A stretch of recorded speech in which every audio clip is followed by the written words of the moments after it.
All right. Hello, and thank you so much for joining me here today. I do feel like I'm running a Zoom class, but it's not a Zoom class. It is a presentation on Rosa Bonheur, an incredible painter, incredible French painter who loved animals and also women. Those were her two primary interests. Yeah. So, Rosa Bonheur was French. She was born in Bordeaux in 1822. Her family belonged to a group called the Saint-Simonians. And essentially, they were this like socialist but also religious movement. And they were really about equality for everyone. And part of that meant that they were about the education of women. And so she was educated alongside her two brothers. She also did have a sister as well. And she's in this very artistic family. Her mother teaches piano. Her father is a painter. He runs an art school. And in fact, not just Rosa Bonheur, but all of her siblings would end up going on to be animaliers or animal painters. It was big at the time. It was all the rage. So Rosa Bonheur was really sort of cashing in on this craze at the right moment. And she goes on to be the most famous of her siblings, but all of them did paint animals. Also, the portrait that we have of her on the screen here is from her later life, but this was painted by Anna Klumke, an American artist who also happened to be Rosa Bonheur's much younger girlfriend. Again, loved animals, loved painting animals, also loved women. So, as a child, uh, Rosa really just loved animals, was interested in painting, and her dad was like, "Hey, yeah, you can be like women can be painters too. Look at all of these women painters we have nowadays." And she's like, "But can I be famous if all I paint is animals?" And he's like, "Look, you can do whatever you set your mind to." And she's like, "Okay, then I'm gonna become famous painting animals." And she absolutely did go on to do that, right? Her father encouraged her to paint and sculpt animals from live models, which she did, right? She would go to farms, she would go to fairs, she would go to markets, just anywhere where there were animals. That's where she was at, painting and sculpting from life. And again, this is really sort of the core of her career as an artist. And in order to be able to paint animals, she adopted a more masculine manner of dress. If we go back here, she is, wearing this sort of like dress suit situation, but she was very famous for wearing trousers. It was a very big deal. She's this painter who's a woman, but she dresses like a man. And this attire, presumably in addition to having something to do with the facts of her gender and sexuality, also really facilitated her access to these spaces where she could paint animals, right? She was going to places where women didn't really have access. And so she would dress like a man to sort of gain easier access to those spaces. And it really worked out well for her. She was hugely famous. Again, really was of the right moment there. People loved her work. They were hungry for paintings of animals. And she's like, "Listen, I can do that. That's what I'm great at." So what we have on screen here is the painting Plowing in the Nivernais, which was completed in 1849. And what, we can see here the real sort of like activity and motion in this scene, and she was actually commissioned to do this painting by the French government. She had begun exhibiting at the Parisian Salon in 1841, and in 1848, the government commissioned her to do a farming related painting, and plowing in the Nivernais was the result of that commission. And again, I mean, just look at this.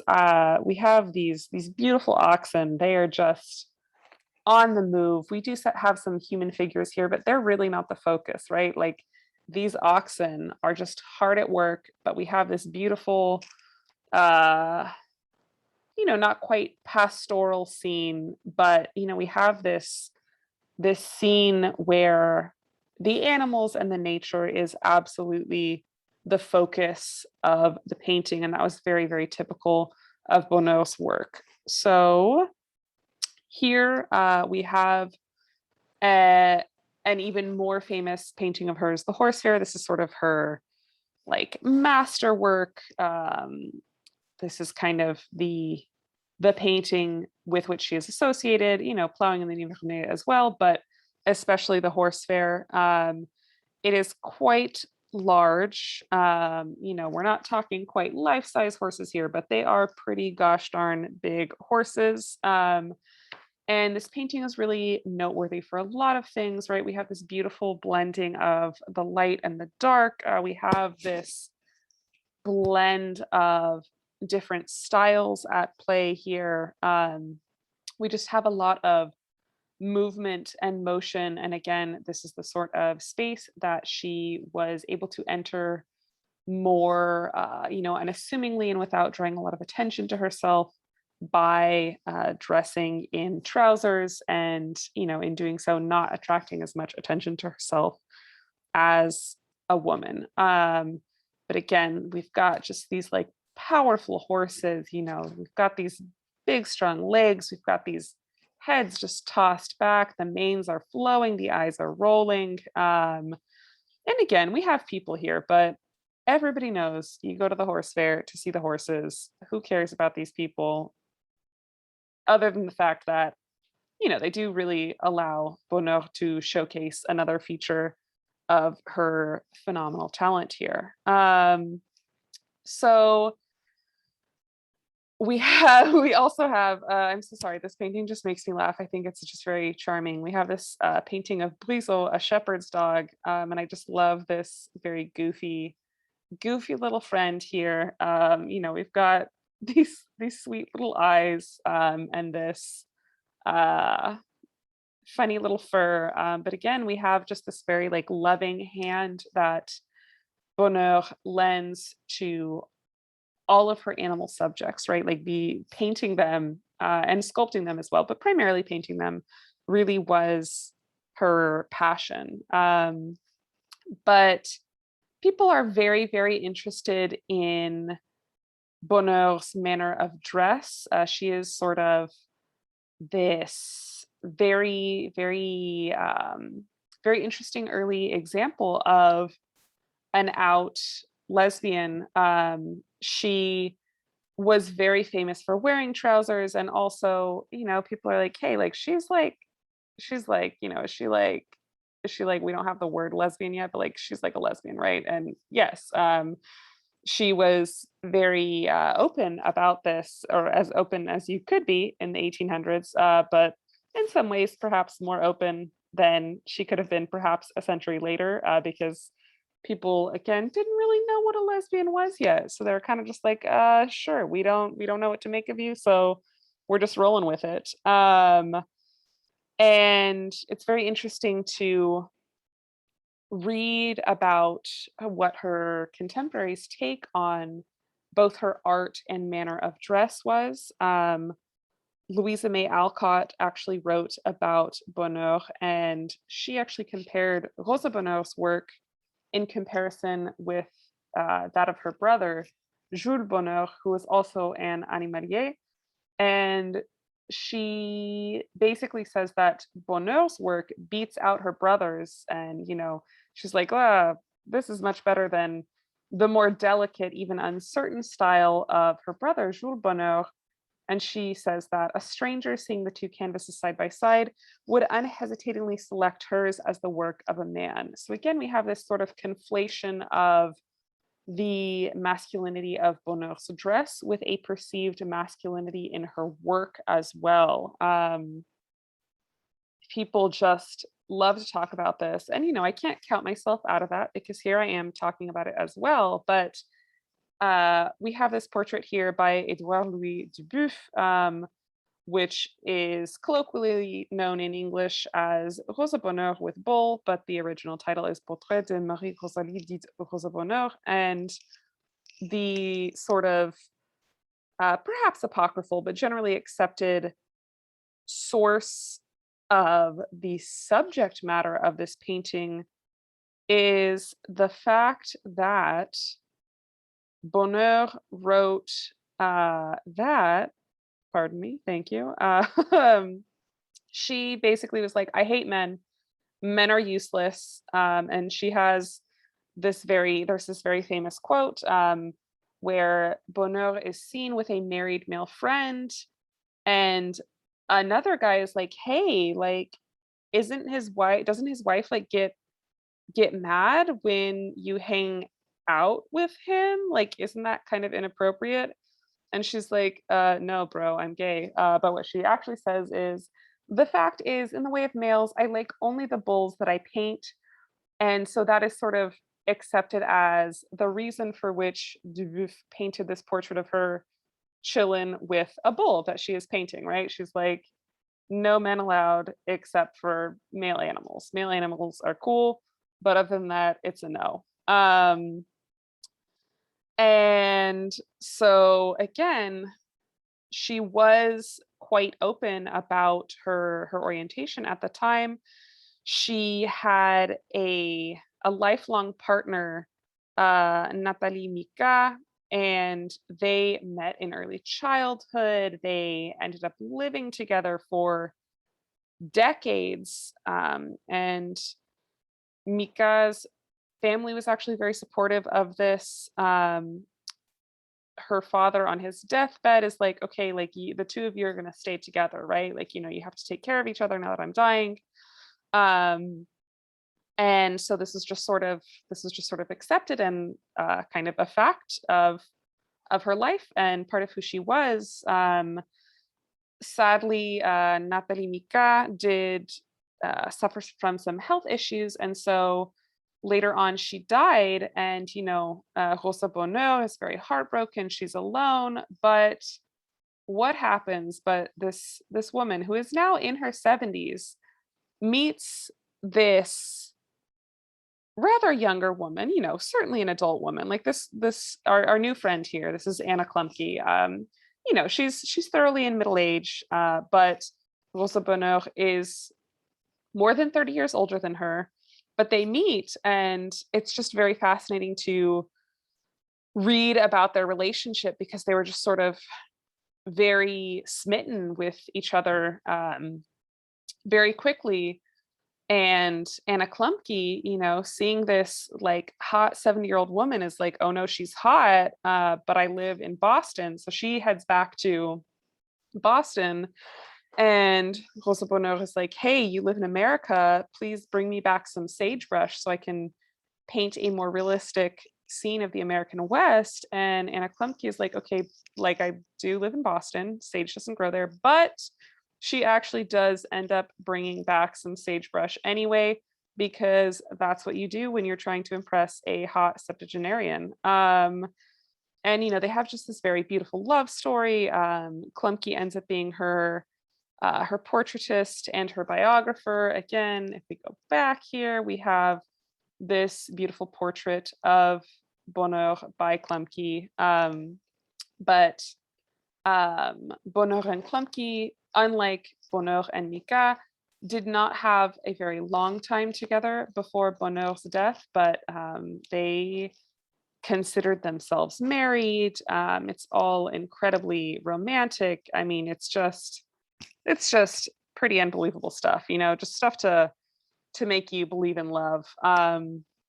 And very beautifully, after Bonheur's passing, which was not too long after she and Klemke had moved in together, she dies. She ends up being buried next to Nathalie Mika in Père Lachaise, in the sort of like Mika family plot.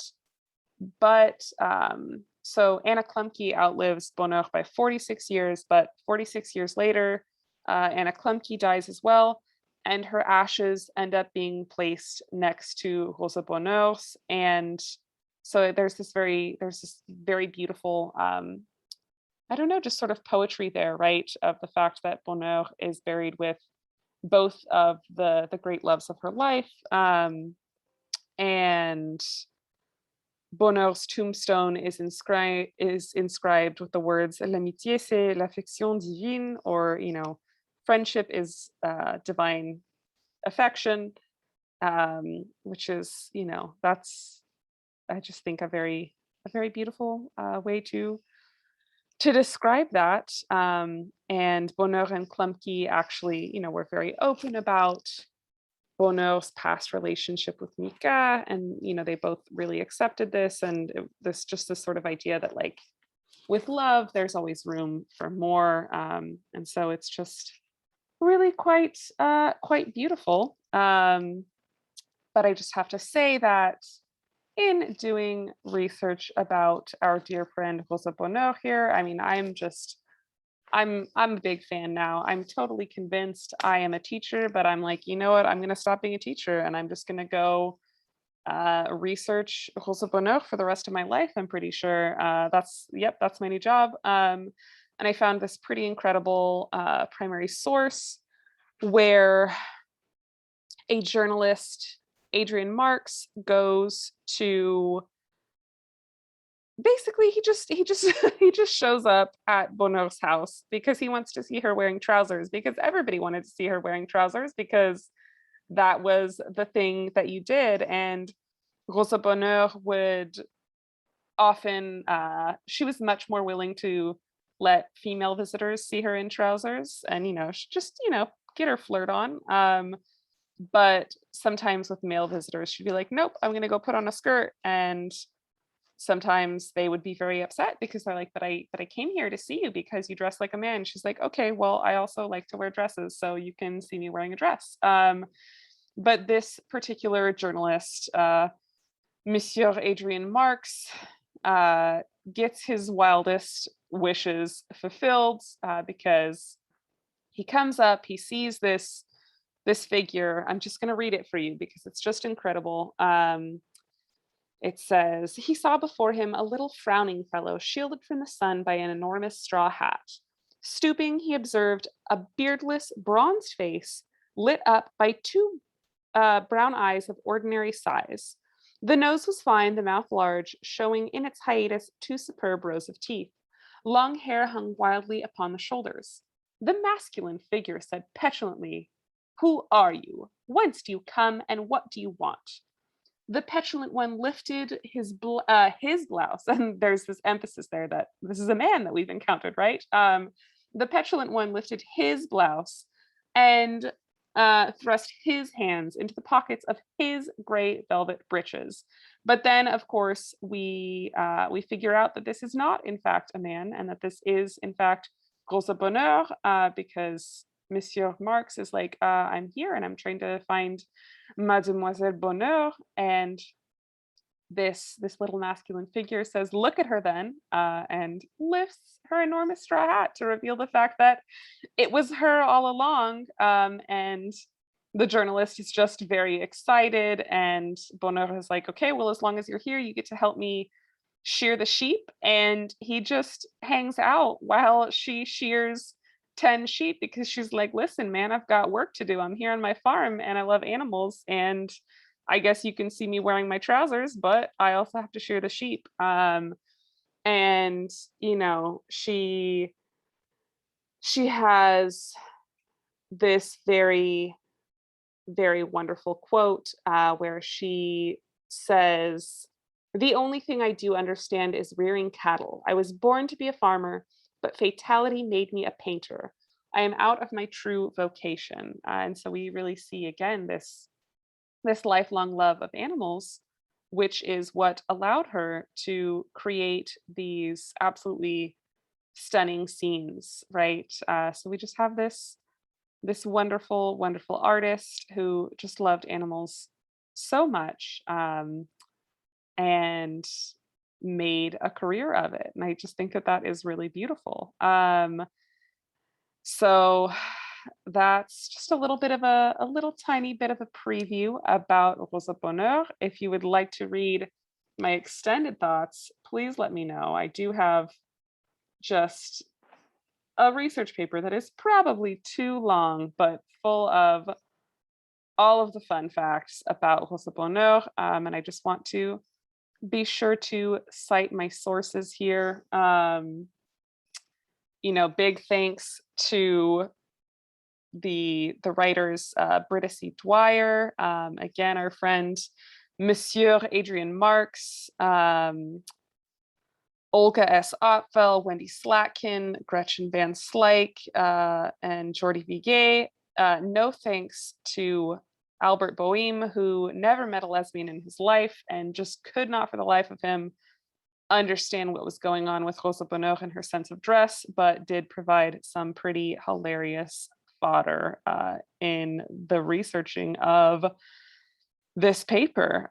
So thank you so much for watching what is undoubtedly a complete mess of a video, but hopefully you've learned something, and take care. Have a good day.